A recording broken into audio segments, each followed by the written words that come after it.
"Get away from her," Dennis said quietly. He didn't shout. He didn't pull a weapon.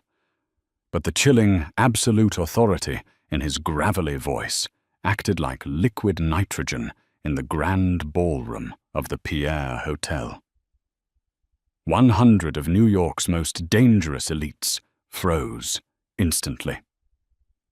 Victor's fingers dug painfully into Bridget's thick, soft arm, but at the sound of the Barlow boss's voice, the color drained from his face. No one breathed. The king had finally claimed his queen. Chandeliers dripped with thousands of Austrian crystals, casting a shattered, glittering light over the charity gala hosted within the legendary walls of the Pierre Hotel. It was an event dripping in high society glamour and under-the-table corruption. To the untrained eye, it was a gathering of Wall Street titans, politicians, and philanthropists. To those in the know, it was a neutral ground for the 5 ruling families of the East Coast to negotiate their blood-soaked territories over glasses of Dom Perignon. Bridget Hill stood near a towering ice sculpture, feeling entirely out of place, yet refusing to shrink herself to fit the room. She was a fat woman in a sea of razor-thin socialites and meticulously sculpted mob wives. Where they wore restrictive, backless slips of fabric, Bridget was draped in a magnificent, custom-tailored emerald silk gown. It hugged her generous curves, accentuated her waist, and flowed elegantly over her wide hips. She knew she took up space, and after years of apologizing for her existence, she had finally learned to wear her body like armor. Her dark hair was pinned up in loose, elegant waves, and a bold swipe of crimson lipstick completed the look. She looked like a Renaissance painting brought to vivid, breathing life, but her confident exterior masked a frantically beating heart. "You think you can just walk away from my family, B?" Victor Rossi hissed, his breath hot and reeking of scotch against her neck. Victor was the hot-headed underboss of the Rossi syndicate, a man who possessed a handsome face entirely ruined by the cruelty in his dark eyes. He had cornered her between the ice sculpture and a heavy velvet drape. His fingers clamped down on her fleshy upper arm, bruising the skin beneath the emerald silk. "Let go of me, Victor," Bridget said, keeping her voice low but remarkably steady. She refused to let him see her tremble. "The catering contract is finished.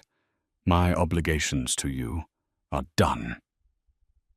"Your obligations are done when I say they're done," Victor sneered, stepping closer, attempting to use his physical frame to intimidate her. "You saw things in that kitchen you weren't supposed to see. You think I'm just going to let a fat little baker walk out of here and talk to the feds?" "I haven't spoken to anyone," Bridget replied, her chin tilting up in defiance. "But if you don't unhand me, I will scream. And I guarantee the mayor over there will not appreciate the scandal." Victor laughed, a harsh, ugly sound. "The mayor works for my uncle. Scream all you want, sweetheart. You're leaving with me tonight, and we're going to have a long talk about what you found in the flour bins." He yanked her forward, causing Bridget to stumble slightly on her velvet heels. Panic, cold and sharp, finally began to pierce through her brave facade. She looked around the opulent ballroom. The guests, senators, judges wearing bespoke Tom Ford suits, women draped in Cartier diamonds, intentionally averted their eyes. In this world, you did not intervene in Rossi family business. Then the air in the room changed. It wasn't a gradual shift. It was instantaneous, as if the atmospheric pressure had suddenly dropped. The ambient hum of 100 conversations, the clinking of crystal champagne flutes, the soft tunes playing from the orchestra. It all died. Dennis Barlow had entered the immediate vicinity.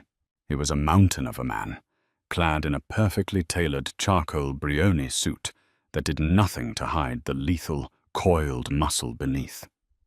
As the head of the Barlow family, the most powerful and ruthless syndicate on the eastern seaboard, Denny commanded a terrifying level of respect. He had a strong, aristocratic profile, dark eyes that missed absolutely nothing, and a faint silver scar running from his left temple down to his jawline. A souvenir from a life he had brutally conquered. He moved with the silent, predatory grace of a panther, parting the sea of frozen guests without needing to say a single word. Victor was entirely focused on Bridget, oblivious to the sudden silence until Denny was standing mere inches behind him. "Get away from her," Denny said quietly. He didn't shout. He didn't pull a weapon. But the chilling, absolute authority in his gravelly voice acted like liquid nitrogen in the grand ballroom. 100 of New York's most dangerous elites froze instantly. Victor stiffened, his spine snapping straight. The fingers digging into Bridget's arm loosened involuntarily. He turned around slowly, the smug arrogance melting off his face to reveal stark, unadulterated terror. "Don Denis," Victor stammered, taking a clumsy step back. I was just having a conversation with the caterer. Family business." Dennis's dark eyes flicked briefly to Bridget. His gaze softened for a microsecond, taking in her bruised arm, the defiant flush on her cheeks, and the absolute majesty of her in that green dress. Then his eyes locked back onto Victor, turning as hard and unforgiving as obsidian. "She is not a caterer tonight, Victor," Denny said, his voice dropping an octave, carrying across the dead silent room. "She is my guest, and you are putting your filthy hands on my guest." A collective gasp, so quiet it was almost a whisper, rippled through the onlookers. Denny Barlow was famously solitary. He never brought guests to these functions. He certainly never claimed them publicly. "I didn't know," Victor choked out, raising his hands in surrender. "My apologies, Dennis. It's a misunderstanding." "If you ever touch her again," Denny said, stepping into Victor's personal space, radiating a quiet, lethal malice, "I will not waste my breath speaking to you. I will simply remove the hands that offended me. Do we understand each other?" Victor nodded frantically, his face pale. Yes, Don Barlow." "Walk away." Victor practically scrambled backwards, disappearing into the crowd of stunned elites. Denny watched him for a moment before turning his full attention to Bridget. The terrifying mob boss melted away, leaving behind a man who looked at her with a mixture of reverence and deep concern. He slowly extended a large, calloused hand toward her. "Are you all right, Bridget?" he asked softly, using her full name. It sounded like a prayer on his lips. Bridget looked at his hand, then up into his dark eyes. Her heart, which had been beating in terror moments before, was now hammering an entirely different rhythm. She placed her soft, trembling hand into his large, firm one. "I am now," she whispered. "Then let's get out of here," Denny murmured, gently wrapping her arm through his. Without looking back, Dennis Barlow escorted the beautiful, plus-sized baker out of the grand ballroom. The 100 guests remained frozen, holding their breath until the heavy oak doors clicked shut behind them, fully aware that the political landscape of the New York underworld had just fundamentally shifted over a woman in an emerald dress. The truth of how Bridget Hill came to be on the arm of the city's most feared mafia boss started 6 months earlier in the warm, yeast-scented haven of her bakery, the Golden Crumb, nestled in a rapidly gentrifying corner of Williamsburg, Brooklyn. Bridget was a master of her craft. She had built her business from the ground up, fighting through the prejudices of an industry that often judged a chef by their waistline rather than their palate. Bridget was unapologetically fat, and she loved food. She loved the science of it, the comfort of it, the way a perfectly laminated croissant could bring genuine joy to a person's morning. Her kitchen was her sanctuary, filled with the aroma of browned butter, Madagascar vanilla, and fresh espresso. Her talent was undeniable, which was precisely how she caught the attention of the Rossi family. They owned the building her bakery was in, and when they needed a caterer for their legitimate corporate events, Victor Rossi had strong-armed her into a contract. It was supposed to be simple: bake pastries, provide exquisite finger foods, and ask 0 questions. But Bridget had noticed the other patron who began frequenting her shop around the same time. Denny Barlow didn't look like a man who belonged in a quaint Brooklyn patisserie. He usually arrived at 6:30 a.m., just as she was unlocking the doors. He wore bespoke suits, carried a quiet, intimidating aura, and was always accompanied by 2 massive men who waited outside by a black SUV. The first time he walked in, Bridget had frozen, wiping flour off her apron over her wide hips, acutely aware of how messy she looked. But Denny hadn't sneered. He had simply walked up to the counter, looked at the dazzling array of pastries, and then looked directly at her. "Black coffee," he had said, his deep voice vibrating in her chest, "and whatever you are most proud of baking this morning." She had served him a slice of a complex, dark chocolate and blood orange tart. He had sat at a small corner table, eating it slowly, watching her work through the open kitchen window. He came back the next day, and the next. They rarely exchanged more than a few words, but a silent, intense understanding blossomed between them. He observed the way she moved around her kitchen, capable, strong, passionate. He watched how her eyes lit up when a customer loved a new recipe. For Denny, a man surrounded by betrayal, violence, and artificiality, Bridget was the most genuine, beautiful creature he had ever encountered. Her softness, her curves, the unapologetic space she occupied, it all anchored him. Bridget, in turn, found herself baking specific things just for him. She learned he hated overly sweet things, preferring rich, complex, savory, or dark flavors. She found herself looking forward to 6:30 a.m., blushing when his dark eyes lingered on her chest or the curve of her hips as she reached for a high shelf. He never looked at her with the condescending pity or fetishizing gaze she had encountered from other men. He looked at her like he was dying of thirst, and she was the only water source in the desert. But the sanctuary of her bakery had been shattered a week before the gala. Victor Rossi had increasingly used her catering vans to move untraceable cash. Bridget had suspected it, but she had kept her head down, prioritizing the safety of her staff and her livelihood. However, Victor was as careless as he was cruel. Late one Tuesday evening, while cleaning out the back of a catering van returned by Victor's men, Bridget found a false bottom in a carrying cooler. Inside wasn't just cash, it was a heavy, encrypted titanium flash drive.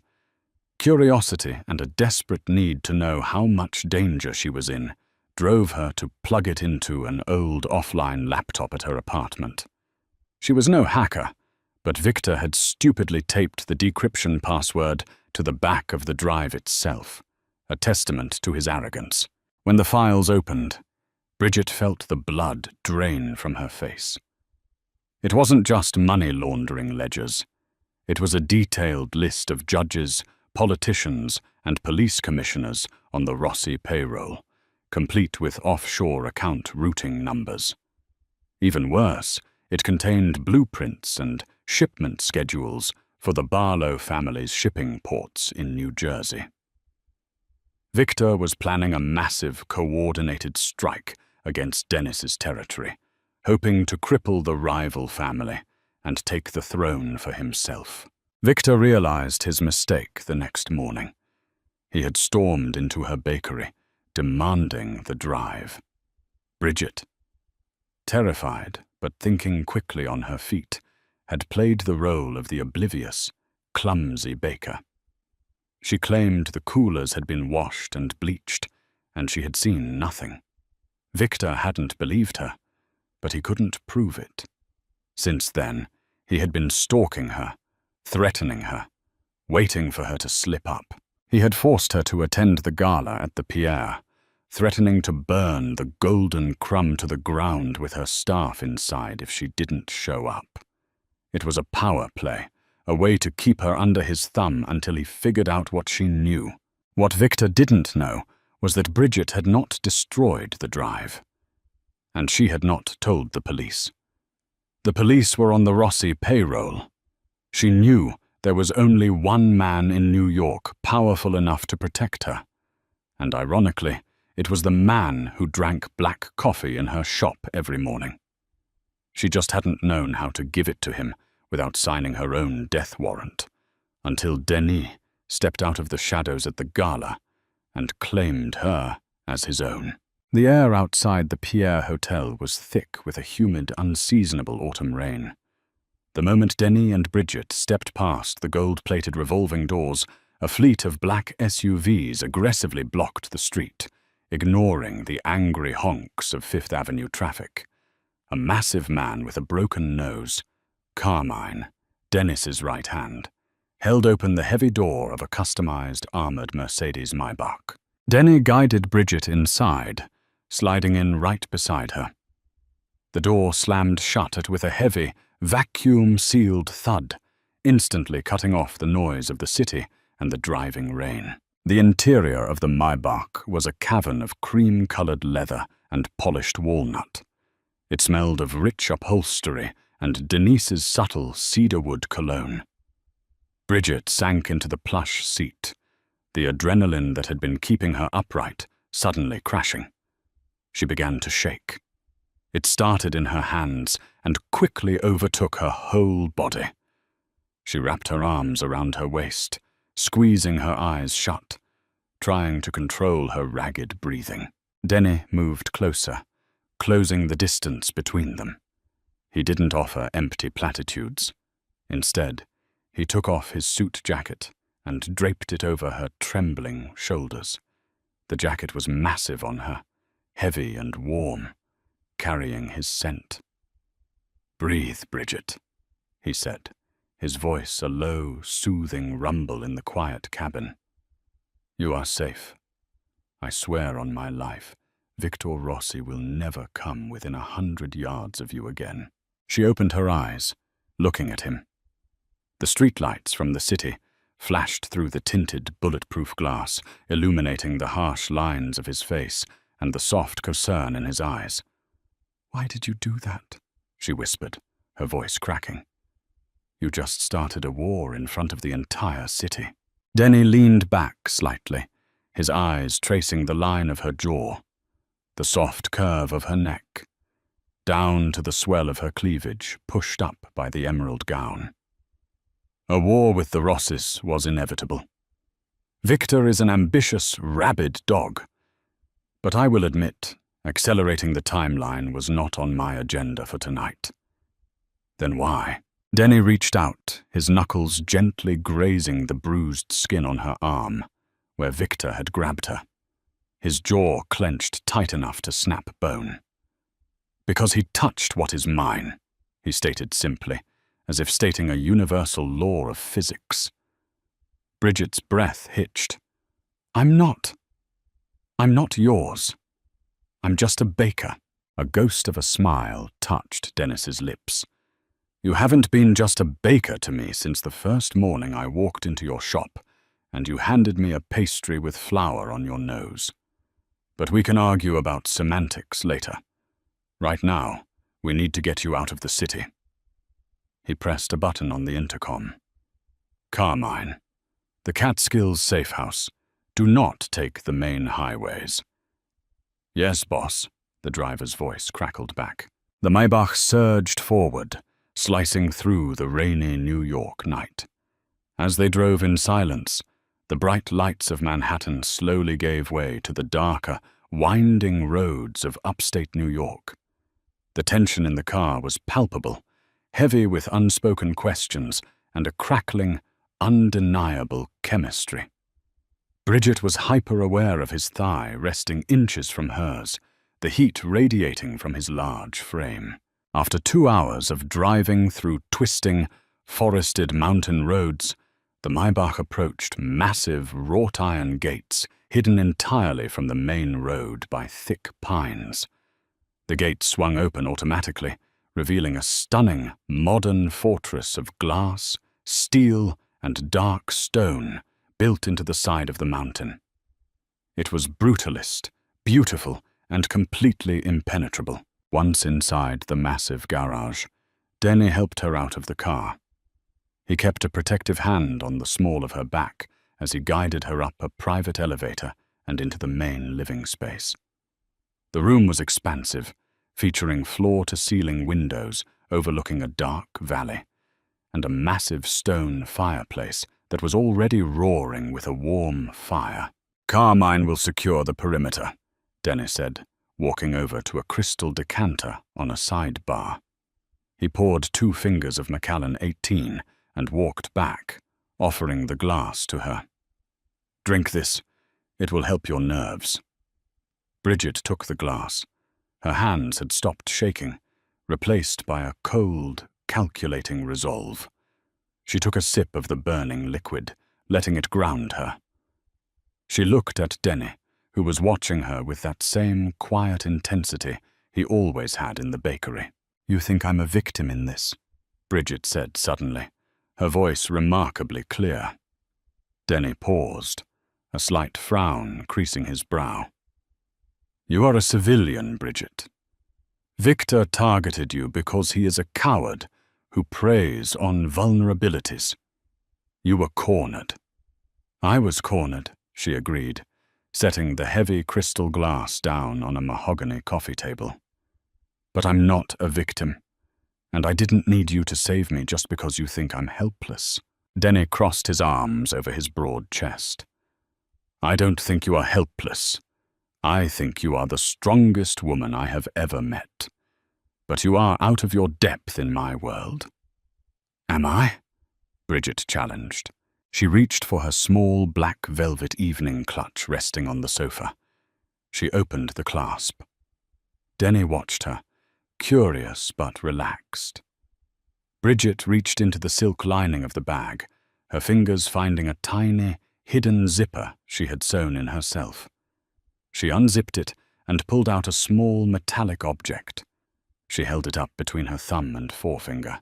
It was the heavy encrypted titanium flash drive. Denny stared at it, his eyes narrowing. "What is that?"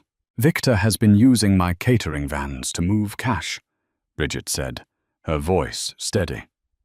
"A week ago, I found this hidden in a false bottom of a cooler. Victor forgot it. I took it, and I looked at it." Denny stepped closer, his entire demeanor shifting from protective guardian to the lethal head of the Barlow Syndicate. "You decrypted a Rossi drive?" "He's an idiot. He taped the password to the back," Bridget said with a dry, humorless chuckle. "Denny, it's everything. It's his offshore accounts. It's the payroll for the corrupt judges. But more importantly," she took a deep breath, looking him dead in the eye, "it contains the blueprints to your shipping yards in Newark and a detailed plan of attack. He's planning to hit you next Thursday." For a long moment, the only sound in the cavernous room was the crackle of the fire. Denny stared at the drive, then slowly raised his eyes to meet hers. He looked at this beautiful, soft, plus-sized woman in an emerald gown, realizing she had been walking around for a week with the holy grail of his enemy's empire tucked into her purse. She hadn't run. She hadn't panicked. She had outsmarted Victor Rossi. A slow, terrifying, deeply genuine smile spread across Dennis's face. It transformed him, making him look younger, more feral, and incredibly dangerous. "You stole Victor Rossi's entire empire," Denny murmured, stepping so close she could feel his breath on her face. "I secured an insurance policy," Bridget corrected, holding the drive out to him. "I was going to find a way to give it to you. Tonight just sped up the timeline." Denny didn't take the drive. Instead, he reached out and gently cupped her face in his large, scarred hands. His thumbs stroked her soft cheeks, reverence radiating from him in waves.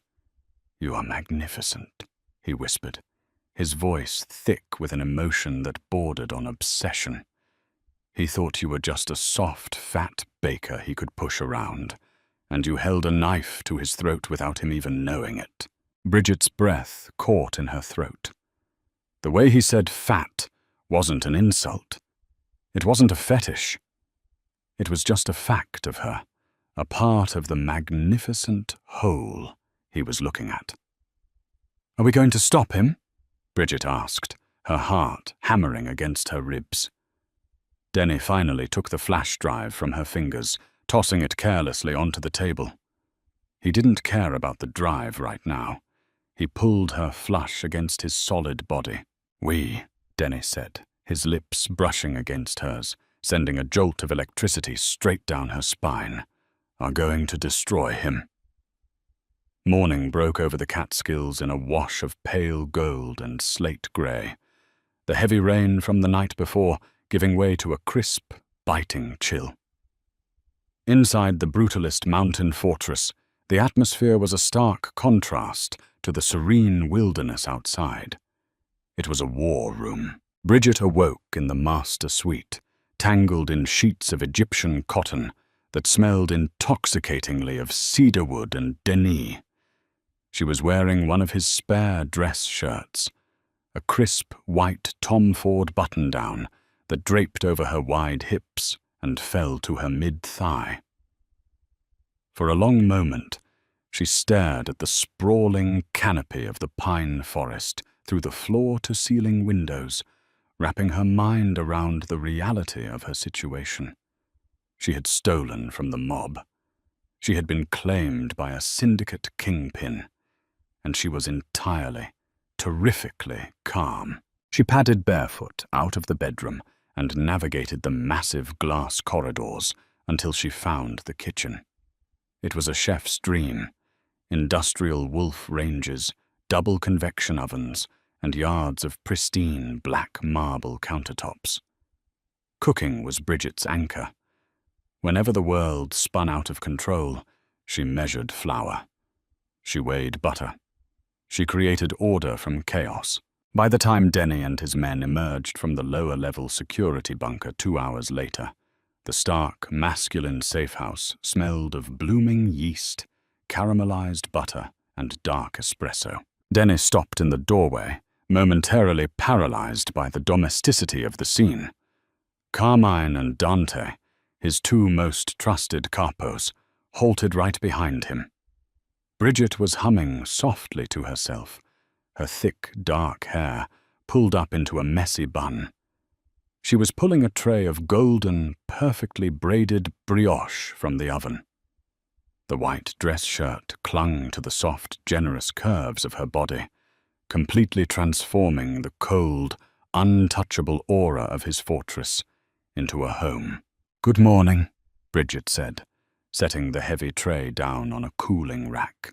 She didn't flinch at the sight of the shoulder holsters strapped over the men's chests. "I hope you like your coffee black. I didn't have time to make syrup." Carmine, a man who had broken kneecaps with a tire iron the week prior, looked at the fresh pastries with genuine awe. Is that prosciutto and smoked provolone baked into the bread?" "It is," Bridget smiled, tossing him a clean linen towel. "Help yourself." Denny moved across the kitchen, closing the distance between them. He didn't look at the food. His dark, intense gaze was fixed entirely on her. He reached out, his knuckles gently brushing a smudge of flour from her cheek. The intimacy of the gesture, performed right in front of his most lethal enforcers, sent a clear, unspoken message. She was the undisputed queen of this house. "You didn't sleep much," Denny murmured, his voice a low gravel that sent a shiver down her spine. "Neither did you," she countered, noticing the dark circles under his eyes and the tight set of his jaw. "Did you decrypt the rest of the drive?" Denny nodded, his expression hardening. "Dante cracked the secondary partitions an hour ago. We need to look at the logistics of his attack on the Newark ports." 10 minutes later, the kitchen island had been cleared of baking supplies and replaced with glowing tablets and holographic schematics. Bridget stood beside Denny, her hip brushing against his thigh as they looked at the digital map of the New York and New Jersey coastlines. Dante, a wiry man with a brilliant, calculating mind, was tapping frantically on a keyboard. "Victor's plan is aggressive, but it's sloppy," Dante explained, pointing to a series of red markers on the map. "He's planning to move 50 heavily armed men into the Newark shipping yards by bypassing the main gate. The drive shows he's bribed the night shift harbor master to turn a blind eye to 3 unmarked commercial vehicles." Carmine scowled, chewing on a piece of brioche. "3 trucks won't hold 50 men, and the artillery they need to take the port. The way station sensors will flag the suspension drop. They'll get stopped before they even hit the docks." Bridget leaned over the tablet, her brow furrowing. She looked at the registration numbers Dante had pulled from Victor's logistics file. A cold realization washed over her. "Those aren't unmarked trucks," Bridget said quietly. Denny turned to her, his full attention snapping to her words. "What do you mean, mea cara?" "Those VIN numbers," she pointed a soft, flour-dusted finger at the screen. "I know them. Those are the refrigerated catering vans he forced me to lease under the Golden Crumbs LLC. They're my bakery's vans." Carmine cursed under his breath. "He's using a legitimate business front. The harbor master knows the catering company. They deliver to the port offices twice a week. They won't even search them." "But Carmine is right," Bridget continued, her mind racing, slipping into the logistical mindset she used to manage her supply chains. "The suspension on those specific Ford Transit models is terrible. I can barely load them with 3 tiered wedding cakes and commercial ice chests without the chassis bottoming out. If he puts 50 men and guns in there, the tires will blow on the turnpike." Dennis's eyes darkened with predatory realization. "He's not moving men in those vans. He's moving explosives," Bridget confirmed, looking up at him, her heart pounding. "He doesn't want to take the port, Dennis. He wants to level it. He wants to destroy your shipping infrastructure entirely. If those vans are packed with C4 and driven into the main terminal, it won't matter how many men you have guarding the gates." A heavy, suffocating silence fell over the kitchen. If Bridget hadn't known the weight limits of her own bakery vans, Denny would have sent his enforcers to intercept an armed raid, only to have them walk into a massive, remote detonated bomb. Dante slowly took off his glasses, looking at Bridget with profound respect. "She just saved our entire Eastern operation, boss." Denny didn't say a word. He grabbed Bridget by the hips, hoisted her effortlessly onto the cool marble countertop, and kissed her. It wasn't a gentle kiss. It was a raw, bruising collision of teeth and heat, fueled by adrenaline and a terrifying, possessive relief. Bridget gasped against his mouth, her hands instinctively wrapping around his thick neck, her fingers twisting into the dark hair at the nape of his neck. He tasted of dark roast coffee and danger. Denny pressed his solid, muscular frame between her thighs, completely consuming her, branding her as his own in front of his men. When he finally pulled back, they were both breathing heavily. His forehead rested against hers, his eyes burning with a dark, fervent fire. "You," Denny whispered fiercely, "are the most dangerous thing I have ever brought into my life." "Good," Bridget breathed back, her chest heaving. Because we're going to need to be dangerous to stop him. The revelation of the bomb plot shifted the atmosphere in the safe house from defensive to violently offensive. For the next 12 hours, Denny and his capos turned the mountain retreat into a tactical command center. Weapons were cleaned, routes were mapped, and millions of dollars were quietly moved through offshore accounts to bribe Victor Rossi's pawns out from under him. Bridget remained in the thick of it. She didn't retreat to the bedroom. She sat at the grand mahogany dining table, her laptop open alongside theirs, cross-referencing Victor's supply receipts from the flash drive with her own catering records to pinpoint exactly where the explosives were being assembled. It was nearing midnight when Dante let out a sharp, confused breath. "Boss," Dante called out, his fingers flying across his keyboard. "I'm tracing the offshore routing numbers Victor used to pay the corrupt judges. Most of them bounce through the Caymans, but one of these shell companies. It's pinging back to a local IP address." Denny walked over, his face unreadable. "Where?" "Here," Dante said, the blood draining from his face.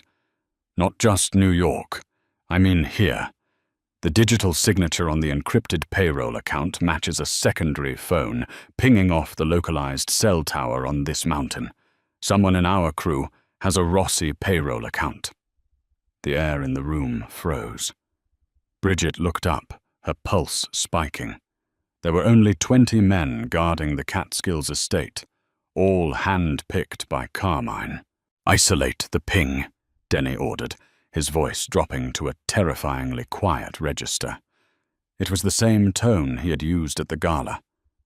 "It's inside the house," Dante typed frantically. "Lower level, moving toward the stairwell, moving fast." Before Dennis could draw his weapon, the heavy oak doors to the dining room burst open. It was Lorenzo, one of the younger perimeter guards who had been standing watch by the garage. But he wasn't standing at attention. He had his Glock 19 drawn, his hands shaking slightly, a wild, desperate look in his eyes. "Don't move! Nobody move!" Lorenzo screamed, swinging the barrel of the gun frantically between Dante, Carmine, and Dennis. Carmine and Denny had their weapons drawn in a fraction of a second, but Lorenzo had anticipated it. He didn't aim at the men who could kill him. He lunged forward, grabbing Bridget by the collar of her silk blouse and yanking her out of her chair. Bridget cried out as Lorenzo shoved the cold, hard barrel of the Glock roughly against her temple. He wrapped a thick arm around her throat, pulling her generous frame in front of him as a human shield. "Drop them!" Lorenzo yelled, his voice cracking with panic. "Drop the guns or I blow her brains all over the mahogany." Bridget's heart hammered against her ribs like a trapped bird. The metallic smell of the gun oil mixed with the scent of Lorenzo's terrified sweat. She squeezed her eyes shut for a moment, forcing herself not to panic. She was a woman who commanded boiling sugar and razor-sharp knives daily. She refused to die trembling for a coward. "Lorenzo," Denny said. The sound of his voice was a physical weight in the room. It wasn't loud, but it was saturated with a demonic, absolute promise of violence. Denny stood entirely still, his weapon raised, his dark eyes locked onto Lorenzo's with the intensity of a predator viewing its dead prey. "You are going to take the gun away from her head," Denny said slowly, enunciating every syllable. "And if you do, I promise I will make your death quick. If you pull that trigger, I will keep you alive in the basement of this house for a year, and you will beg me for the mercy of hell." "Victor knows she's here," Lorenzo stammered, pulling Bridget tighter against him, choking off her air. "He paid me to drop the firewall on the perimeter cameras. His men are already at the bottom of the mountain.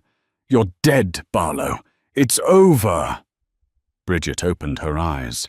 She saw the microscopic shift in Dennis's stance. She saw Carmine subtly step to the left, drawing Lorenzo's panicked gaze for a fraction of a millisecond. That was all Denny needed. The suppressed gunshot was a sharp, biting pft in the large room. Bridget felt a sudden, wet mist spray across the side of her face. The arm around her throat went instantly slack. Lorenzo's body collapsed backward like a marionette with its strings brutally severed, hitting the hardwood floor with a heavy, lifeless thud. A perfect, symmetrical hole had been punched straight through the center of his forehead. Bridget stood frozen, her chest heaving, staring down at the dead man. The pristine world of her bakery felt 1,000,000 light years away. This was the reality of the man she had tied herself to. Blood, betrayal, and instantaneous death. Dennis was across the room in 2 strides. He kicked the gun away from Lorenzo's lifeless hand and pulled Bridget into his chest. He buried his face in her hair, his massive hands roaming over her back, her arms, checking her for injuries. "Are you hurt?" he demanded, his voice thick with a raw, desperate fear that he only ever showed for her. "Bridget, look at me. Are you hurt?" "No," she whispered, her hands trembling as she grabbed the lapels of his suit jacket. "I'm okay. Dennis, I'm okay." He let out a ragged breath, pulling out a crisp linen handkerchief and gently wiping the blood spatter from her cheek. His hands, which had just ended a man's life without a second thought, were infinitely gentle against her soft skin. "He said Victor's men are at the bottom of the mountain," Bridget said, forcing her mind past the shock, prioritizing survival. "We need to leave." Dennis's eyes darkened, the brief flash of vulnerability vanishing, replaced by the cold, calculating kingpin. He looked down at Lorenzo's body, then back to Dante. "Victor thinks he's catching us blind," Dennis said, a ruthless smile playing on his lips. "He thinks he's ambushing this safe house while his bomb trucks roll into Newark unchecked." "What's the play, boss?" Carmine asked, racking the slide of his assault rifle. "We don't run," Denny commanded. "Dante, use Lorenzo's phone. Text Victor. Tell him Lorenzo has secured the girl and locked us in the bunker. Tell him to send his advance team up the driveway." Bridget looked at Dennis, her eyes wide. "You're inviting them in?" "I am going to slaughter them," Denny said plainly, his gaze locking with hers. "And while Victor is busy watching his men die on my mountain, Carmine is going to take a team to Newark and intercept those catering vans.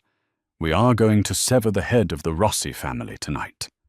Denny turned back to Bridget, cupping her face.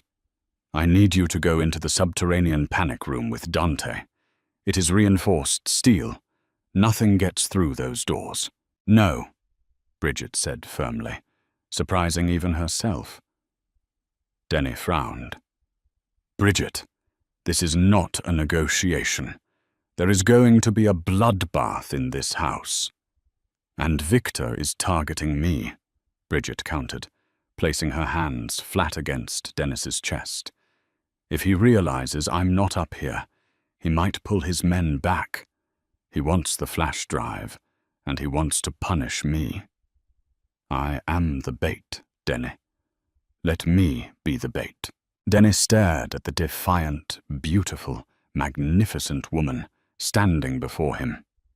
She was terrified, yet she was standing in a room with a dead body, offering to help him spring a trap on the most vicious mafia underboss in New York. She wasn't just a baker anymore. She was a Barlow.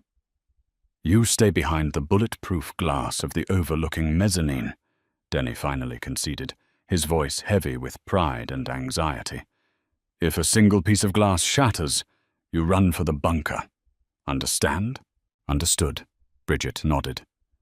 Denny leaned down and kissed her one last time, a harsh, bruising promise of victory. "Let's go welcome Victor's men to the Catskills," The silence that blanketed the Catskills estate was heavy, suffocating, and loaded with lethal anticipation. Bridget stood behind the reinforced, 2-inch thick bulletproof glass of the overlooking mezzanine. From this vantage point, she had a panoramic view of the grand foyer below, a sprawling expanse of imported Italian slate and minimalist steel architecture. Her heart drummed a frantic rhythm against her ribs, but her hands were entirely steady as they rested against the cool glass. She was still wearing Dennis's oversized white dress shirt, the fabric draping elegantly over her wide hips and thick thighs, a stark contrast to the tactical darkness consuming the house. Dante stood a few paces behind her in the shadows, an assault rifle resting comfortably against his shoulder, his eyes darting between the security monitors on his tablet and the floor below. Down in the foyer, the trap was set. Denny and his remaining men had melted into the architecture, invisible in the strategic blind spots of the room. The grand oak doors were unlocked. "Carmine is in position at the Newark ports," Dante whispered into his earpiece, relaying the information to Denny below, though his voice was barely a breath in the quiet mezzanine. "He has eyes on the 3 catering vans. They just bypassed the way station, exactly as Bridget predicted." Bridget held her breath. If Carmine failed, Dennis's empire would be crippled in a fiery instant. Outside, the crunch of heavy tires on the gravel driveway shattered the mountain stillness. Victor Rossi's advance team had arrived. Thinking the perimeter defenses were down and the house was secured by their mole, they didn't employ stealth. They were arrogant, storming the front steps with the clumsy confidence of men who believed the war was already won. The heavy oak doors were kicked open. 12 heavily armed Rossi enforcers flooded into the grand foyer, their tactical flashlights slicing through the gloom. They fanned out, their boots heavy on the slate, weapons raised as they moved toward the main living area, expecting to find Dennis Barlow zip-tied and waiting for execution. They found ghosts instead. From her elevated sanctuary, Bridget watched the maestro conduct his symphony of violence. Dennis stepped out from behind a colossal stone pillar, his customized matte black Kimber 1911 already raised. He didn't hesitate. He didn't offer a monologue. He simply fired. The ensuing chaos was a masterclass in tactical superiority. Dennis's men opened fire from 3 different elevated blind spots. The foyer erupted in a deafening cacophony of suppressed gunfire, shattering glass from decorative vases and the heavy thuds of bodies hitting the floor. It was over in less than 40 seconds. The Rossi advance team was completely decimated, caught in a flawless, inescapable crossfire. Bridget didn't flinch. She watched Denny move methodically through the fallen men, his large, powerful frame moving with a terrifying grace, ensuring the threat was entirely neutralized. He looked up, his dark eyes locking onto Bridget through the bulletproof glass. Even across the distance and through the haze of gun smoke, the possessive, protective heat in his gaze made her breath catch. Suddenly, Dante's tablet chirped violently. "Boss," Dante called out, leaning over the mezzanine railing. "Carmine just checked in from Newark. He breached the catering vans at the port checkpoint." Down below, Denny halted, his earpiece crackling. "Status?" "Bridget was right," Dante relayed, a breathless grin spreading across his face. "The chassis on those Fords were screaming. Carmine's men disabled the drivers before they reached the terminal gates. The cargo holds were packed to the ceiling with C4 wired to remote detonators. The bomb squad is disarming them now. The ports are secure." A collective exhale seemed to ripple through the Barlow men. Bridget leaned her forehead against the glass, closing her eyes as a wave of profound relief washed over her. She had done it. The soft, fat baker from Brooklyn had just dismantled a multi-million-dollar terrorist plot. But the night wasn't over. "Dante," Dennis's voice crackled over the comms, cold and deadly. "Victor wouldn't have stayed in the city. He's too vain. He wants to watch me die." "Pinging Lorenzo's phone again," Dante said, his fingers flying across his screen. "We have a secondary signal. A heavily armored SUV is approaching the main gate. It's him. Victor is coming up the mountain." "Kill the exterior floodlights," Dennis ordered, racking a fresh magazine into his handgun. "Open the gates. Let the rat walk into the trap." The estate plunged into absolute darkness, save for the faint, silvery moonlight spilling through the skylights. Bridget gripped the railing, her pulse surging once again. Minutes later, a black, armored Cadillac Escalade rolled slowly up the winding driveway, its headlights cutting through the heavy fog rolling off the mountain. It parked squarely in front of the open oak doors. The driver, seeing the bodies of the advance team littering the foyer steps, threw the SUV into reverse in a blind panic. But Dennis's men were already behind them. Spike strips, deployed from the shadows of the garage, shredded the Escalade's reinforced tires with a series of sharp, explosive pops. Before the driver could accelerate on the rims, two of Dennis's capos blew the hinges off the driver's side door with breaching rounds, dragging the screaming driver into the gravel. The back door of the SUV was kicked open from the inside. Victor Rossi stumbled out, clutching a submachine gun. His designer suit rumpled and his face pale with frantic realization. He spun around, trying to find a target in the darkness, but he was instantly surrounded by the blinding beams of half a dozen tactical flashlights. "Put it down, Victor," Dennis's voice boomed from the front steps of the estate. Victor froze, squinting against the harsh light. Denny walked slowly down the stone steps, a towering monolith of lethal authority. The silver scar on his jaw caught the moonlight, making him look every inch the ruthless underworld king he was. "Barlow," Victor spat, his voice trembling with a mixture of rage and terror. "You think you've won? My men are leveling your ports right now." "Your men," Dennis corrected softly, stopping 3 feet away from the Rossi underboss, "are currently chained to a chain-link fence in Newark, watching my bomb squad dismantle your pathetic attempt at a coup." Victor's jaw dropped, the submachine gun slipping slightly in his sweaty palms. "Impossible. The harbor master was bypassed," Denny interrupted, "because you made a fatal error in your logistics, Victor. You underestimated the intelligence of the woman you tried to terrorize." Denny gestured up toward the house.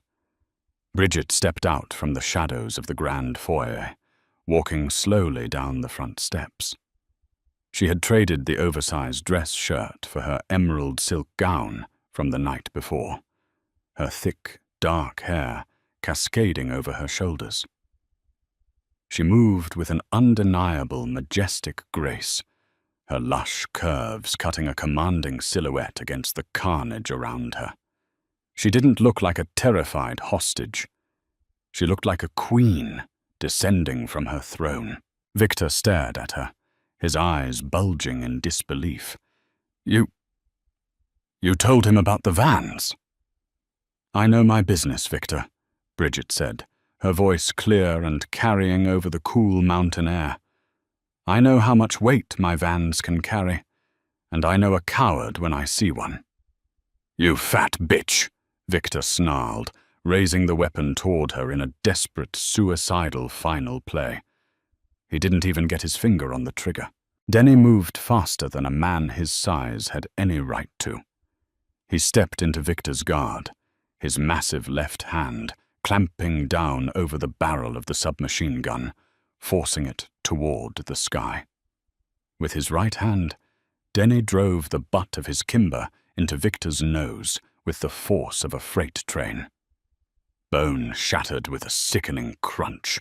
Victor screamed, dropping the weapon and falling to his knees on the gravel, clutching his ruined face as blood poured between his fingers. Denny stood over him, radiating a dark, volcanic fury. He aimed the barrel of his gun directly at the back of Victor's skull. "You threatened her business," Dennis said, his voice dropping to a terrifying, guttural growl. "You put your hands on her in public. You brought a war to my doorstep. But your greatest sin, Victor, was believing for a single second that she was anything less than extraordinary." Victor sobbed, spitting blood onto the gravel. "Dennis, please. The commission, the families won't allow this. You can't kill an underboss without a sit-down." "The commission will thank me for excising a rabid dog who plotted to bomb a civilian port," Dennis replied coldly. "Look at her, Victor." Victor, trembling violently, tilted his ruined face up to look at Bridget. Bridget stood beside Denny, looking down at the man who had tormented her for weeks. She felt no pity. She felt no fear. The years of shrinking herself, of apologizing for taking up space, of letting cruel men dictate her worth, it all evaporated in the cool mountain breeze. She was magnificent. She was powerful. And she was loved by a monster who would burn the world down to keep her warm. "Get out of my city," Bridget said quietly, the final verdict falling from her lips. Denny looked at Bridget, his chest swelling with dark pride. She wasn't just his anchor. She was his equal. "You heard the lady," Denny said to Victor. "You are dead in New York. You will be on a private jet to South America within the hour, courtesy of my men. If you ever return, if you ever breathe a word of her name, I will not just kill you. I will erase your entire bloodline. Do you understand?" Victor nodded frantically, weeping into the dirt. Denny waved his hand. Two of his massive enforcers hauled Victor off the ground by his armpits, dragging the broken man toward one of the waiting SUVs. The siege was over. The war was won before it even officially began. Denny holstered his weapon and turned to Bridget. The cold, merciless mob boss vanished entirely, replaced by a man looking at a goddess. He reached out, his large hand settling firmly on her wide, soft hips, pulling her flush against his solid body. "You," Denny murmured, burying his face in the crook of her neck, inhaling the sweet scent of vanilla and gunpowder that clung to her skin. "You are my absolute ruin." Bridget wrapped her arms around his broad shoulders, her fingers threading into his dark hair. She felt the heavy, frantic beating of his heart against her chest. "I think I'm your salvation, Denny," she whispered back, pressing a kiss to his scarred jaw. 6 months later, the Golden Crumb was no longer just a quaint bakery in Williamsburg. It was the flagship of a massive, thriving culinary empire spanning the 5 boroughs.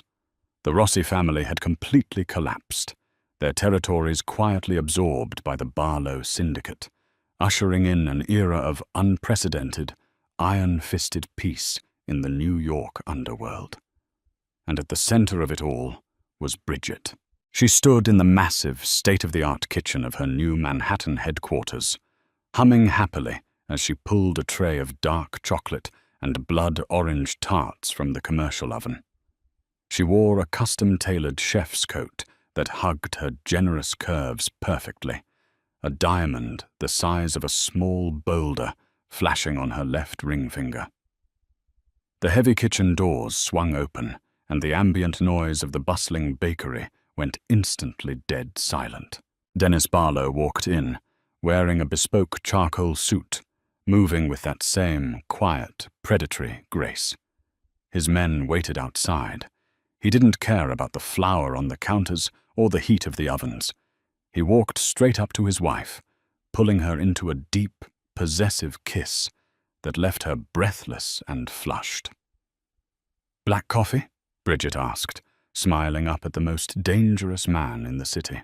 "And whatever you are most proud of baking this morning," Dennis replied, his dark eyes tracing the magnificent, unapologetic shape of her body. "Because, Mea Regina, I am ravenous." Bridget laughed, a bright, beautiful sound that echoed over the marble counters. She handed him a tart, knowing with absolute certainty that she had finally found a man who would never ask her to be anything less than entirely powerfully full. "Thank you so much for diving into this thrilling mafia romance.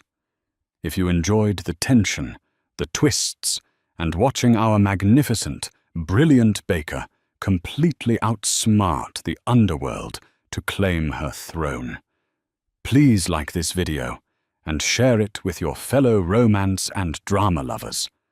Don't forget to subscribe to the channel and ring that notification bell so you never miss out on more gripping, high-stakes stories just like this one. Drop a comment below telling us what your favorite moment was. We love hearing from you. See you in the next story.